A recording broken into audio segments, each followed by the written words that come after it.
Lucu ini.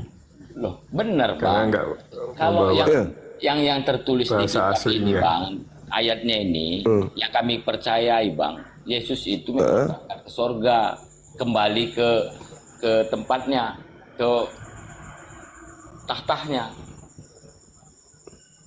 Ada pula tahtanya. Namanya kerajaan Bang, kerajaan Bang. Manusia diciptakan dulu pun kerajaan Bang. Benar nggak? Ustadz Tata maksudnya. Terlalu jauh kita kemana-mana ini kawan. Kembali aja ke tema ya. Karena Yesus itu terangkatnya ke langit menurut malaikat, menurut orang Yahudi. Malaikat berkata Yesus terangkat ke langit. Paulus berkata Yesus terangkat ke surga. Mana yang lebih akurat, Paulus atau malaikat? Kan begitu. Sekarang Anda tinggal pilih. Terlepas dia ke langit atau ke surga, EGP lah itu. Yang jelas dia terangkat. Bukan melanglang buana datang ke orang-orang Kristen satu persatu. Nah sekarang kita masuk kembali ke tema. Ketika Yesus ditanya, Guru, apa tanda kedatanganmu? Dijelaskan, langit tidak bercahaya.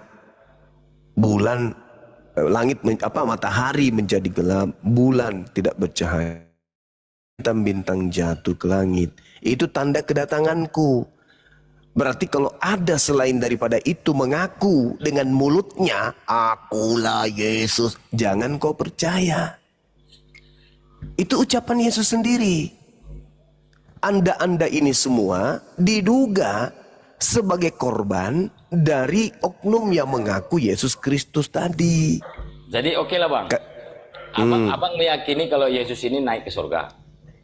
Naik ke langit, alamak. Naik ke langit. Iya. Naik ke langit. Ini abang yakini bahwa Yesus kami itu naik ke langit. Iya, kan di dalam Bible kan Artinya, begitu. Mengapa dia sampai naik ke langit? Karena diselamatkan oleh Tuhan. Diselamatkan oleh Tuhan. Iya, karena nanti kelak turun. Terus menurut abang yang disalib itu bukan Yesus? Ayo pasti. Jadi siapa Bang? Tanya Markus. Duh, kok tanya Markus? Jangan. Markus dong. Yesus itu Markus pasti dong. disalib. Karena apa? Kamu lihat aja di situsnya. Fir'aun Marandeka itu ada. Situsnya sampai sekarang ada. Yesus pasti salib, tertulis itu di sana. Iya, yang Sekarang diajarkan begini, yang mengajarkan dirinya disalibkan Yesus itu sendiri yang datang kepada Paulus yang diduga bukan Yesus. Jangankan mengaku Yesus anak Maria, mengaku berkuasa bahkan mengaku Tuhan pun dia sanggup. Jadi begini Namanya Bang. penyesat. Enggak gini aja Namanya lah. penyesat. Terlalu suci Bibelku itu dibahas, ya kan? Kamu buka aja dari situsnya. Situs itu kapan kemudian Bang, kapan kemudian Yesus anak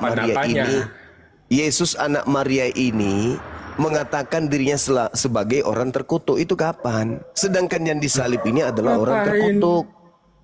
Loh kok ngapain saudara? Loh kok ngapain? Ngapain harus terkutuk? Loh, Yesus harus itu terkutuk supaya disalib. Yang mengharuskan kan kamu, bukan saya. Tuhan. Ulangan 21 nomor 22 sampai 23. Yang disalib adalah orang yang dikutuk Tuhan.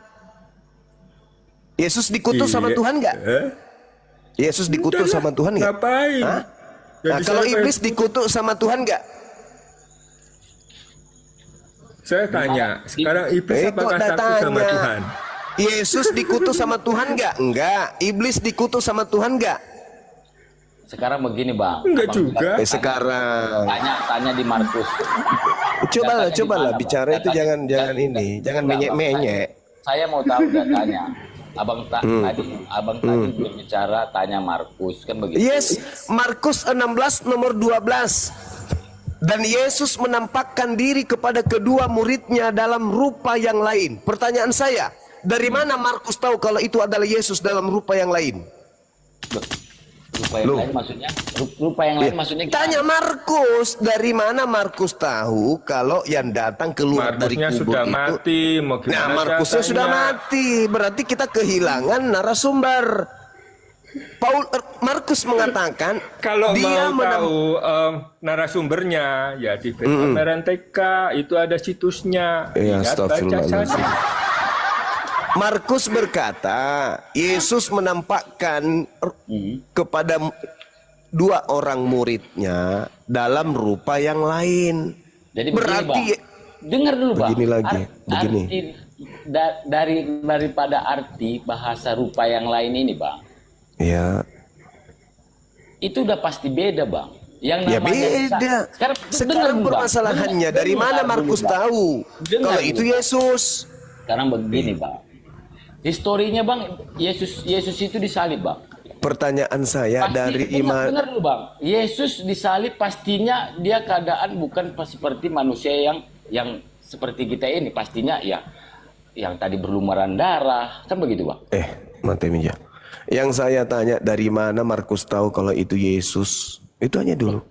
Oke. Baik, saya jawab Bang Deo. Ya, oke. Gini. Ya, jadi Matius, Markus, Lukas, Yohanes itu bukan saksi mata, Bang. Bukan mereka, mereka tidak melihat langsung. Jadi mereka itu hanya mengumpulkan Injil-Injil yang sudah beredar pada waktu itu daripada saksi mata. Jadi banyak sekali Injil yang beredar pada waktu itu. Jadi salah satunya Lukas, dia jelaskan di dalam pendahuluannya itu bahwa dia memutuskan untuk mengumpulkan semua Injil-Injil yang beredar pada waktu itu. Kemudian dia selidiki. Kemudian dia memutuskan untuk membuat sebuah buku namanya Lukas itu.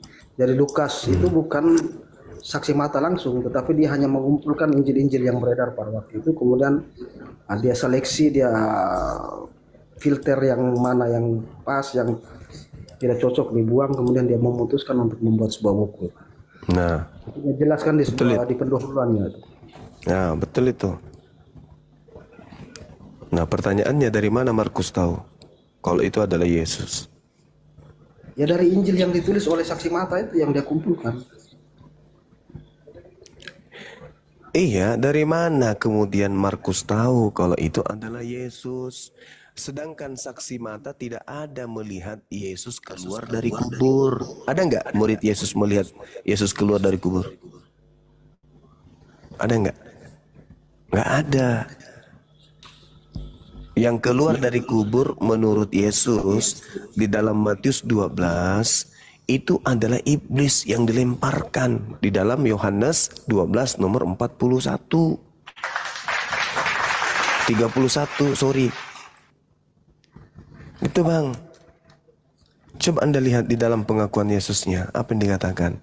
Iblis dilemparkan keluar. Yohanes 12 nomor 31. Keluar dari mana? Ya keluar dari kubur. Kok bisa keluar dari kubur? Baca Yesaya 14 nomor 15. Iblis dilemparkan ke dalam kubur. Berarti ketika dia dilemparkan keluar dari mana? Keluar dari kubur. Yesus mengambil dalam Matius 12, angkatan jahat ini minta satu tanda.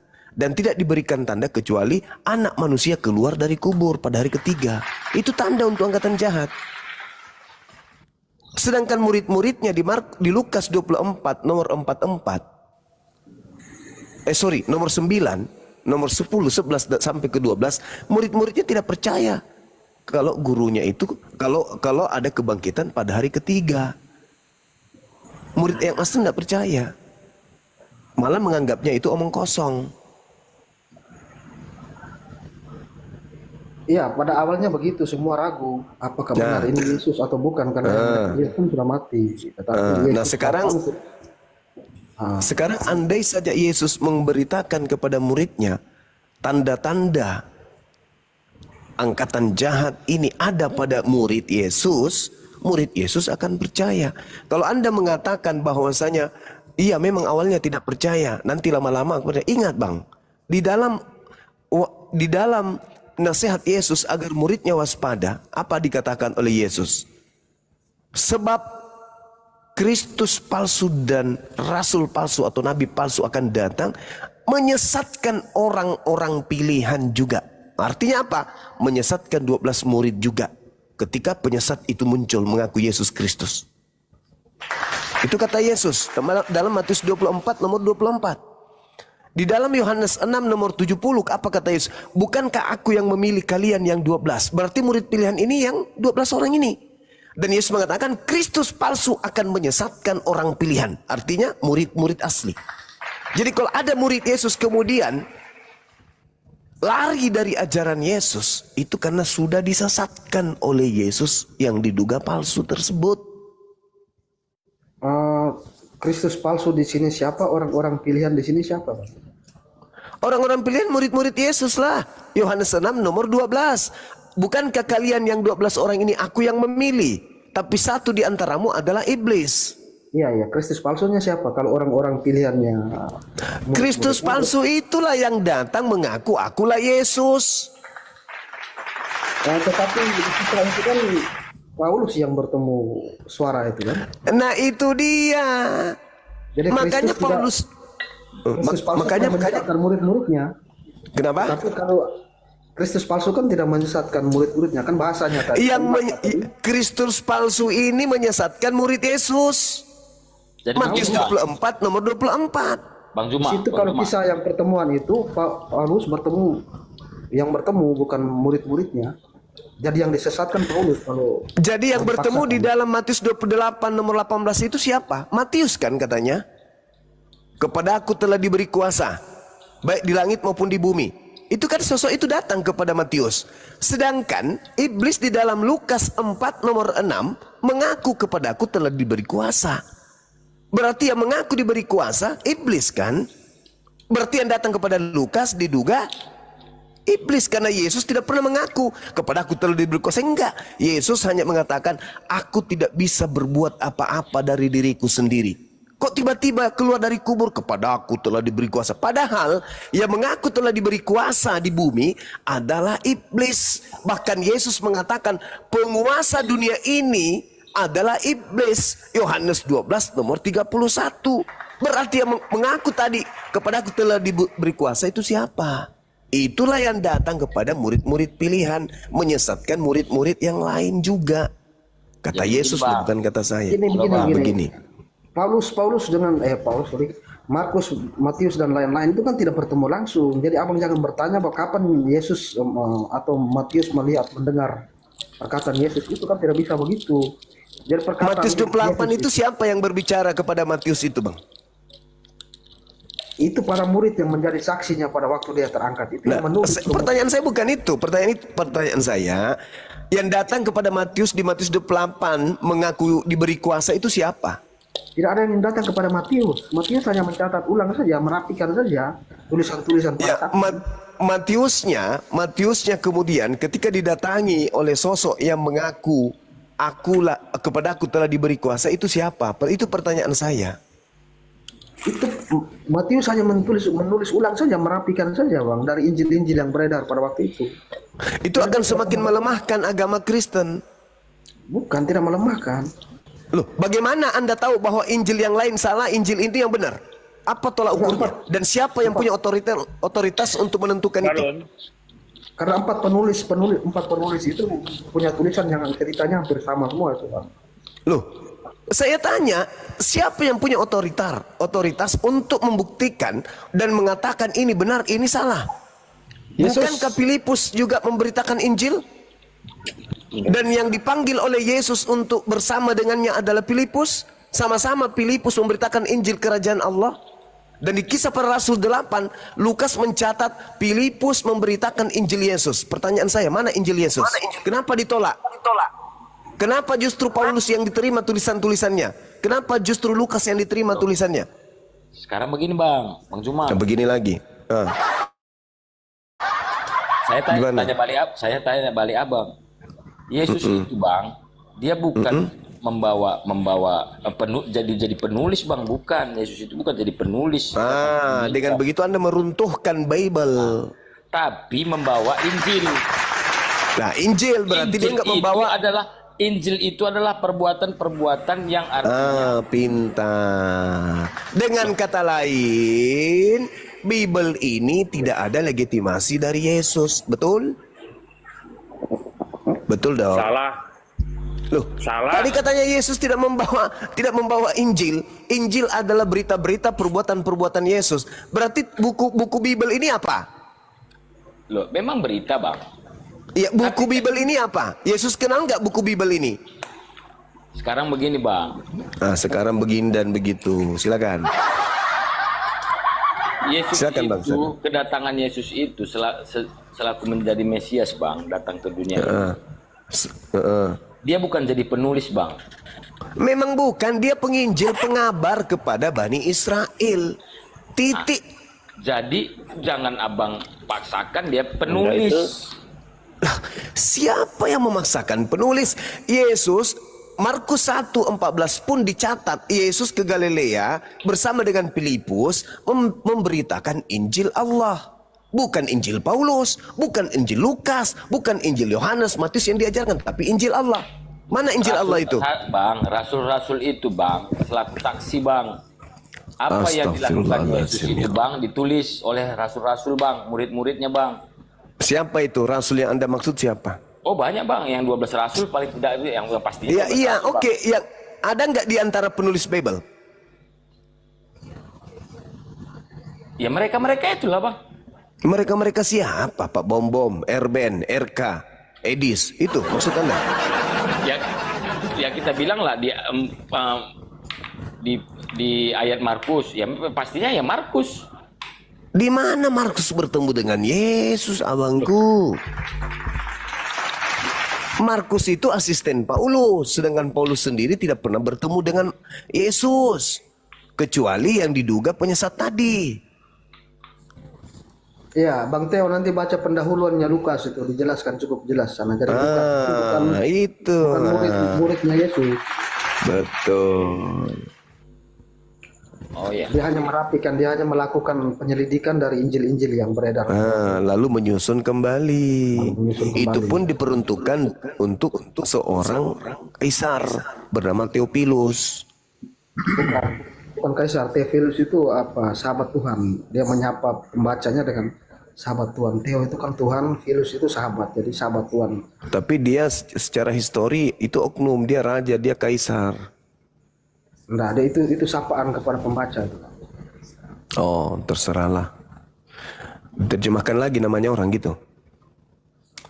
Theophilus, Theo itu kan Tuhan. Philus itu. Iya, ini juga Theo, Tuhan berarti si Theo ini berarti ya. Bukan orang ya, si Theo ini. Tuhan. Ya, tidak begitu. Ya udah, terserahlah. Nah, sekarang kembali ke tema kita. Kata Yesus ketika ditanya, apa tanda kedatangan Yesus? Nah itu, tanda kedatangannya apa? Menurut Yesus tanda kedatangannya, matahari menjadi gelap.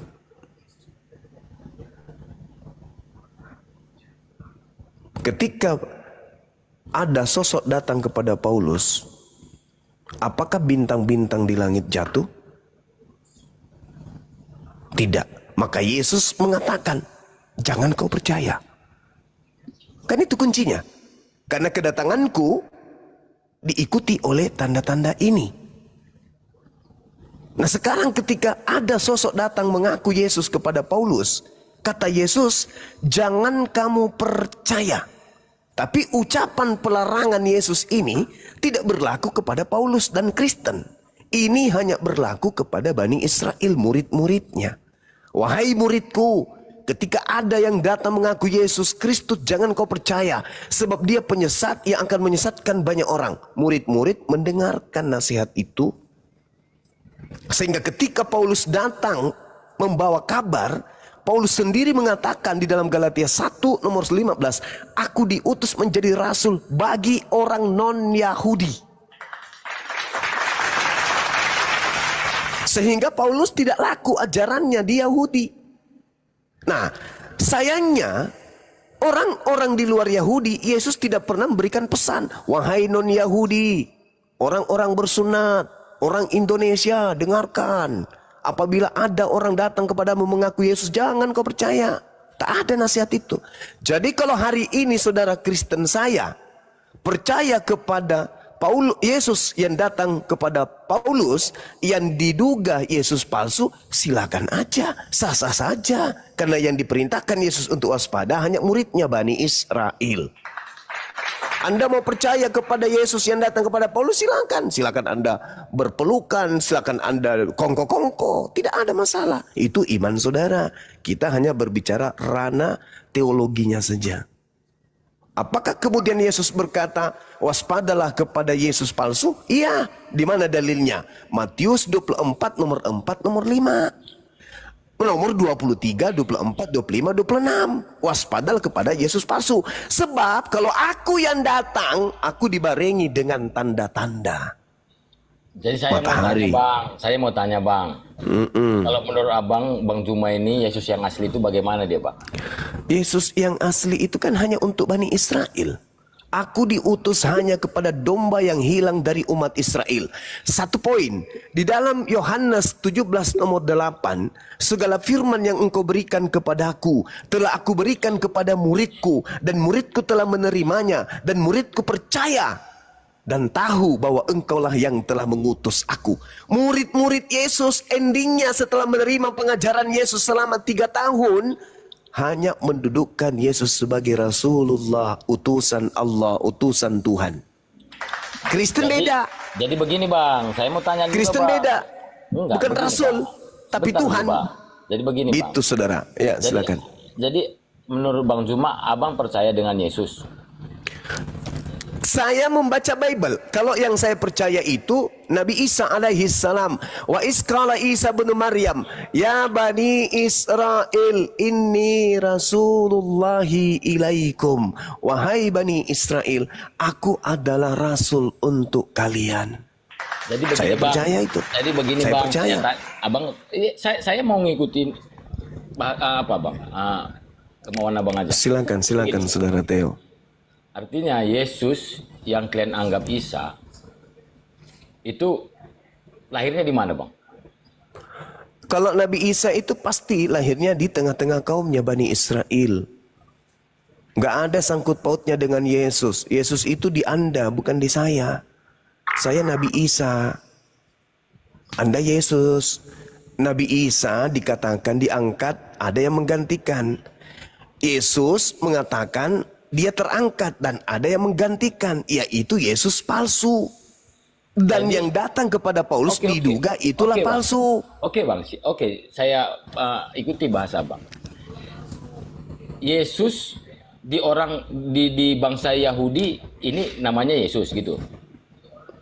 Yesus itu orang Yunani.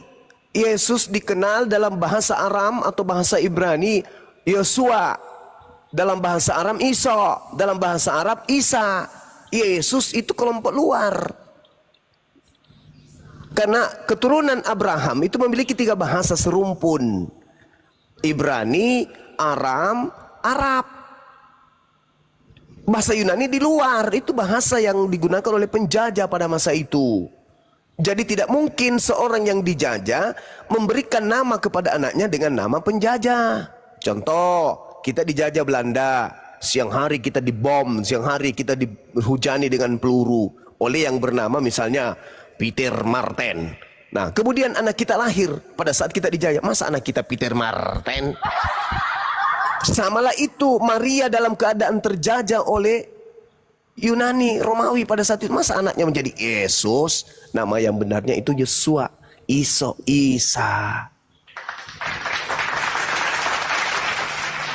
Itu kawan. Ya, silakan. Bang Juma tadi ngomong Isa, Yesus itu sama. Betul kah? Saya mengatakan Isa itu Nabi Rasul untuk Bani Israel. Saya beriman. Tadi ngomongnya di bahasa Arab Isa. Oh, penamaan Yesua, Isa itu bahasa. Tetapi Yesus itu beda. Yesus itu nama orang Yunani. Yang pastinya Maria memberikan nama anaknya nama orang Yunani atau nama orang Ibrani? Ibrani. Intinya namanya adalah Isa. Dan Yesus itu beda ya? Apanya yang beda? Beda orangnya. Orangnya bisa beda, kalau di dalam Yesus dengan Yesus itu beda.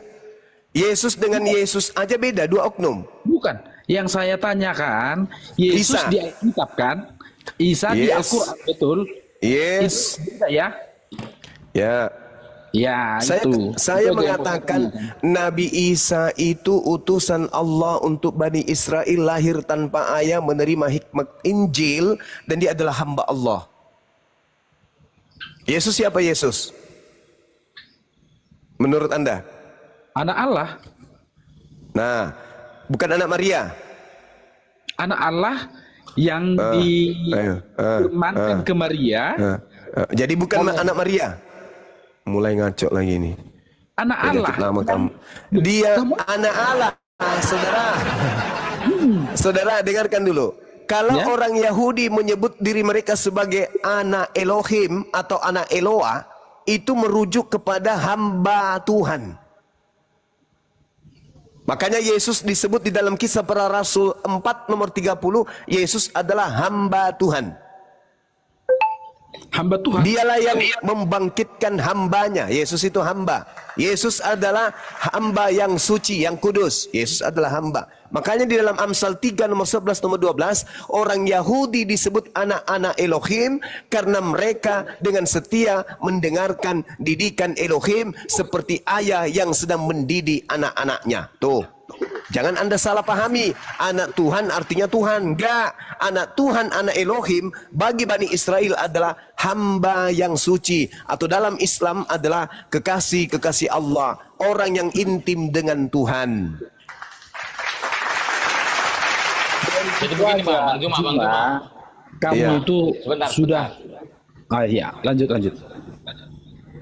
Jadi yang Abang bahasakan tadi, nama Yesus itu berasal dari bahasa Yunani. Iya. Tapi orang Yunani itu bukan berarti mengatakannya Yesus. Benar tidak? Esaus. Hah? Memanggilnya Esaus. Berarti bukan Yesus kan begitu? Gimana?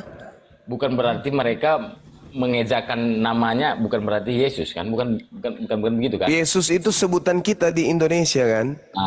Orang-orang Roma menyebutnya Esaus. Ya, benar, Bang. Maria memanggil anaknya dengan Iso. Ya, benar.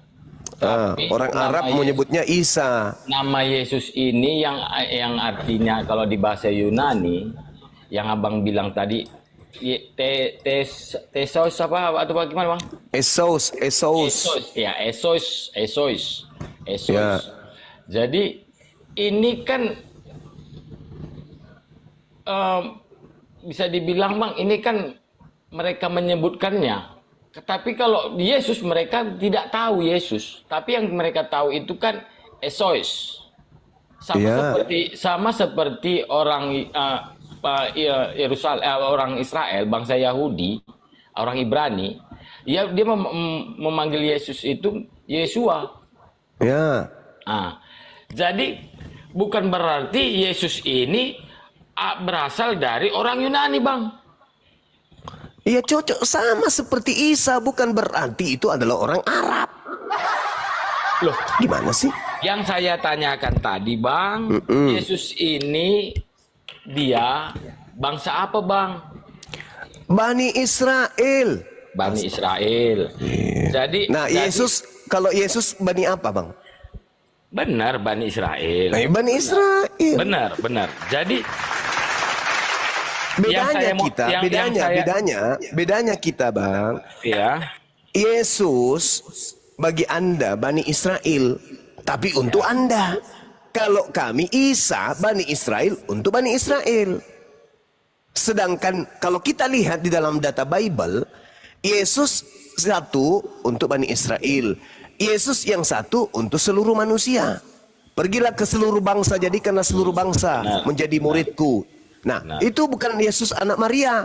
Itu Yesus yang bukan manusia, yang datang kepada Paulus. Diduga Yesus palsu.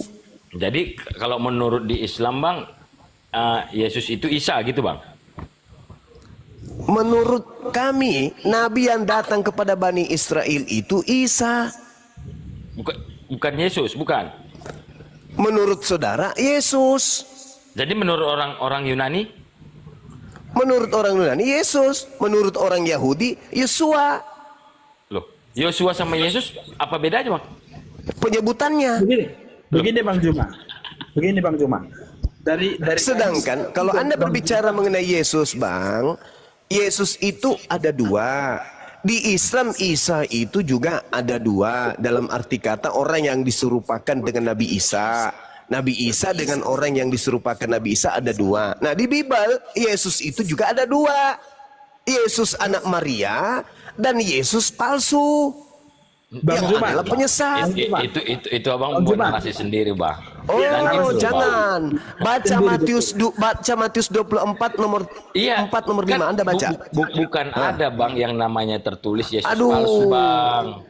Kata siapa? Yesus berkata, waspadalah kepada penyesat yang datang kepadamu dengan memakai namaku dan berkata, akulah Kristus. Berarti penyesat itu mengaku Yesus bergelar Kristus, disingkat Yesus Kristus. Bacanya jangan separuh-separuh Juma. Ya, silakan Anda baca lanjutannya. Silakan Anda baca. Silakan Anda baca. Silakan.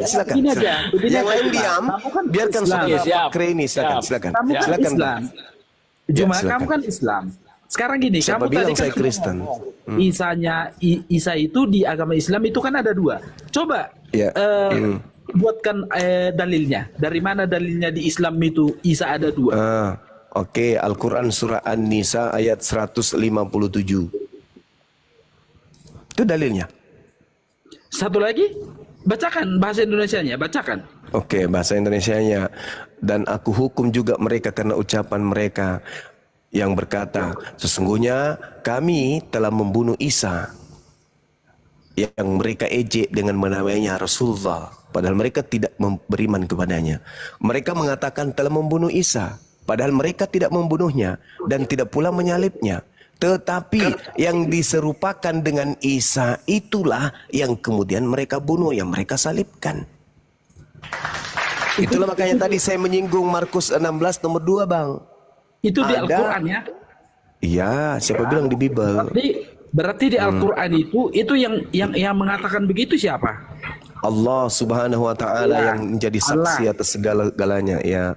Allah, betul ya. Berarti Allah mengatakan begitu, berarti Isa itu digantikan dengan orang lain begitu. Yes. Ya, berarti yang menyaksikan digantikan itu berarti tertipu dong. Berarti tertipu dong. Bukan orang yang menyaksikan manusianya. Manusianya berarti yang menyaksikan itu penyaliban itu berarti ditipu sama Allah gitu. Artinya bukan, dia dihukum. Dia dihukum. Iya. Karena ucapan mereka. Karena ucapan mereka. Maka mereka dihukum. Di situ tahu bahwa yang disalibkan itu digantikan, tahu orang-orang di situ. Mereka kemudian mengatakan itu adalah Nabi Isa alaihissalam, tapi sebenarnya yang mereka bunuh itu bukan Nabi Isa. Karena ucapan mereka bahwa yang mereka bunuh itu Nabi Isa, maka mereka dihukum. Jangan Anda mengatakan ditipu. Mereka yang menipu diri mereka. Mari saya buktikan. Ada kesaksiannya orang itu. Orang yang disalibkan gantikan. Orang yang bersaksi ya. Oke. Coba. Oke. Coba buat bagaimana kalau saya ambil data dari Yesus sendiri? Kamu berarti nggak percaya Al-Quran. Kalau kamu mengambil Bible, berarti kamu ingkari. Al-Quran saya sudah mengatakan. Al-Quran saya sudah mengatakan Nabi Isa diangkat dan yang menggantikan adalah orang lain. Ya, berarti orang lain. Begitu juga di Bible. Begitu juga di Bible. Yesus diangkat yang menggantikan orang lain. Yang menggantikan orang lain. Berarti ya, coba tulis buat dalilnya yang dari Al-Quran. Dari Al-Quran sudah saya bacakan tadi. Nabi Isa diangkat ke langit. Artinya Allah sendiri berfirman kepada di Al-Quran itu digantikan dengan orang lain yang disalibkan, begitu kan? Yes, yang diserupakan dengan Nabi Isa alaihissalam. Nah, sekarang saya tanyakan, siapa yang bisa bersaksi di situ bahwasanya memang yang digantikan itu orang lain? Dan kenapa harus bersaksi? Tuhan saya mengatakan yang mereka bunuh bukan nabiku, yang mereka bunuh adalah orang terkutuk. Itu seirama Ulangan, sabar. Ulangan 21 nomor 22 nomor 23. Kenapa kamu bacakan kesaksian dari Al-Quran? Kenapa kamu tidak percaya Bible? Kenapa kamu tidak percaya? Kenapa kamu tidak percaya? Kenapa kamu tidak percaya kepada Bible? Kenapa kau nggak percaya kepada Bible? Dengan Bible. Justru kalau Anda percaya kepada Bible, di dalam Bible dikatakan bahwa yang disalibkan adalah orang yang dikutuk oleh Tuhan. Pertanyaan saya, apa kesalahan Yesus sampai dia dikutuk oleh Tuhan? Jawab. Saya tidak menanyakan itu. Yang tadi saya yang menanyakan, bukan Anda memang. Saya yang menanyakan. Saya yang menanyakan, bukan Anda. Dan yang Anda punya kewajiban untuk menjawab. Ini besok saya upload di TikTok. Silakan. Bahwasanya nggak lucu kau itu. Al-Quran saya mengatakan Nabi Isa ku diangkat ke langit dan digantikan kemudian oleh orang lain. Dan digantikan oleh orang lain. Oke? Ingat ini Juma. Ingat ini. Saya yang tidak tahu paham agama saja. Wah, syukur alhamdulillah kamu mengaku. Dan kamu orang nggak paham agama mau diskusi dengan saya. Anda turun, cebok pakai air 1 sendok.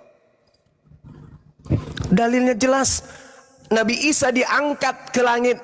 Kalau orang Kristen bertanya, siapa yang menggantikan? Siapa yang disalib? Orang Kristen mengatakan Yesus, berarti yang menggantikan Yesus. Kalau saya bukan, sederhana bukan?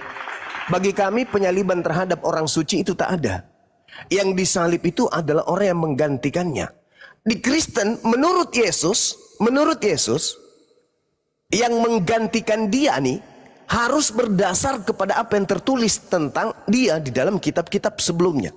Di Amsal, di Lukas 24 nomor 44 harus tergenapi apa yang tertulis tentang aku di kitab nabi-nabi. Apa yang tertulis di kitab nabi-nabi? Amsal 21:18. Pengkhianat dipakai sebagai ganti orang benar. Orang fasik dipakai sebagai tebusan bagi orang yang jujur. Siapa yang jujur? Yesus. Siapa yang benar? Yesus. Siapa yang fasik? Siapa pengkhianat? Yudas. Berarti yang menggantikan Yesus siapa? Yudas. Begini dia, Bang. Gimana? Halo, Bang. Halo juga. Maka yang keluar dari kubur adalah itu terlalu memaksakan sekali yang namanya saya berbicara berdasarkan dalil. Tunggu. Dari tadi Anda begini terus. Enggak. Yang benar begini. Yang benar begini. Saya begini, Bang. Benar. Gini, dengar. Apa tanda? Sabar dulu, Bang. Apa tanda kedatangan Yesus menurut Yesus? 1. Ketika ditanya oleh muridnya, apa tanda kedatanganmu? 1. Apa kata Yesus? Paulus jadi buta. Gitu. Hah? Aku datang hanya berupa cahaya kepada seseorang bernama Paulus. Gitu. Dan Paulus itu akan jadi buta. Gitu. Hah? Tanda kedatanganku, aku keluar dari kubur. Gitu. Ada. Dan yang datang kepadaku, aku akan berikan mereka wahyu dan mereka akan menulis kitab-kitab. Gitu. Dan mereka akan mendirikan sebuah agama bernama Kristen. Gitu. Nggak ada, saudara. Tanda kedatangan Yesus, matahari tidak bersinar. Sudah terjadi? Belum. Berarti yang datang kepada Paulus, Yesus atau bukan? Karena tanda itu tidak ada, berarti yang datang itu bukan. Bagi orang yang berpikir nih. Tapi bagi orang yang sudah terdogma, dogma itu kan, mohon maaf, dog itu artinya apa? Anjing. Ma itu artinya apa? Mama. Dogma, mamanya anjing. Diduga mamanya anjing.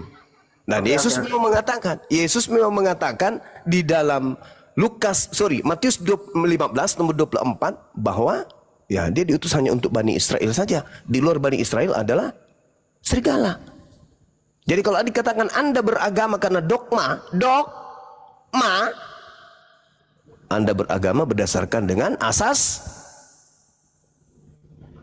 Ya mohon maaf, Anda yang ngomong sendiri.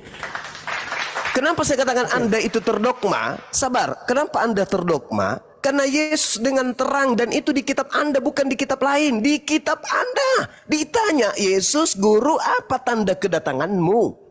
Hei, berarti selain tanda-tanda itu menyertai yang asli, dan ada yang mengaku 1, 2, 3, 4, 5, 6 sejuta orang mengaku akulah Yesus, tapi tak diiringi oleh tanda-tanda itu. Apa kata Yesus?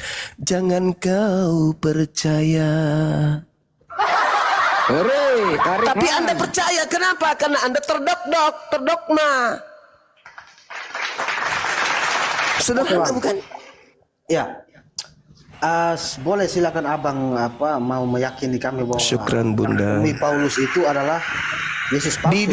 Diduga, bukan dituduh tapi diduga. Makanya saya bertanya 20 juta bagi orang yang bisa menjelaskan bahwa itu adalah anak Maria, gitu Bang. Ya, sementara ayat yang abang bawa sebagai ayat-ayat yang abang ambil di Matius dan sebagainya sebagai pendukung bahwa itu yang diduga adalah Mesias palsu, saya rasa belum pas. Contohnya tadi yang seperti tadi, waspadalah akan datang kepadamu yang mengakui sebagai Mesias kan? Iya, kan tanda-tandanya kan. Kata Yesus, saudara, apa tanda ketika aku datang? Kalau aku, selain itu jangan kau percaya. Anda percaya nggak ucapan Yesus itu? Oke. Baik, itu kan peringatan yang Yesus sampaikan di hadapan murid-muridnya, Bang ya? Yes, betul. Di Bukit Zaitun, betul. Jadi kalimatnya bahwa waspadalah akan datang kepadamu yang mengakui sebagai Mesias. Yes. Sementara belum pernah saya dengar ada orang yang datang mengaku kepada murid-muridnya bahwa dia adalah Mesias. Yang datang ke Paulus itu? Paulus bukan murid-muridnya. Lalu apanya? Ya, orang yang pertama memuji dia kemudian sadar. Nah, itu justru lebih parah lagi kalau begitu. Berarti tidak termasuk dalam ayat yang tadi. Nah, kalau tidak termasuk berarti yang datang kepada Paulus bukan Yesus kan? Bukan. Yang datang kepada Paulus berarti tidak cocok. Begini, peringatan itu diberikan kepada Yesus kepada murid-muridnya. Yes. Akan datang orang yang mengaku sebagai Mesias. Sementara Paulus ini tidak pernah datang kepada murid-muridnya mengaku sebagai Mesias. Yang mengaku sebagai Mesias itu roh atau suara yang bertemu yang didengar Paulus di padang itu. Jadi tidak cocok. Apakah itu Yesus yang datang di padang itu? Ya, menurut pengakuan dari suara yang dia dengar ya Yesus. Nah, penyesat ketika datang mengaku apa menurut Yesus? Ya boleh abang arahkan ke sana, tetapi ayat yang enggak jujur aja. Apakah penyesatnya itu mengaku akulah bom yang kau urapi kayak gitu enggak? Atau dia mengatakan Yesus? Karena kata Yesus, penyesat itu muncul mengaku memakai nama Yesus dan mengatakan akulah Kristus. Berarti penyesatnya akulah Yesus Kristus. Iya, betul? Bang, gini. Gitu dong. Penyesat yang Yesus maksud di situ adalah orang yang datang kepada murid-muridnya. Yes. Sementara suara yang didengar oleh Paulus di sana itu bukan orang. Hanya dalam suara saya, tidak ada orang di sana. Mati meja. Bukan orang. Berarti bukan Yesus. Orang hanya suara yang didengar seperti suara di berarti bukan Yesus dong. Berarti bukan Yesus. Ya, Yesus kan sudah di surga. Loh, berubah dia jadi apa ketika dia di surga? Bukan manusia lagi. Ya, kalau yang maha kuasa ya bisa membuat apa saja seperti Allah. Itu iman dari Yesus yang datang kepada Paulus. Jangan campur adukkan dulu. Yesus yang datang kepada Bani Israel itu manusia yang tidak dapat berbuat apa-apa dari dirinya. Jangan Anda campur adukkan dengan Yesus Anda dengan Yesus yang datang kepada Bani Israel. Yesus yang datang kepada Anda, Roma 14 nomor 9, keluar dari kubur untuk menjadi Tuhan bagi Kristen. Jangan Anda campur adukkan. Menjadi Tuhan. Yes, menjadi Tuhan. Buktinya dituhankan hari ini. Alamak. Nggak usah pura-pura bohong.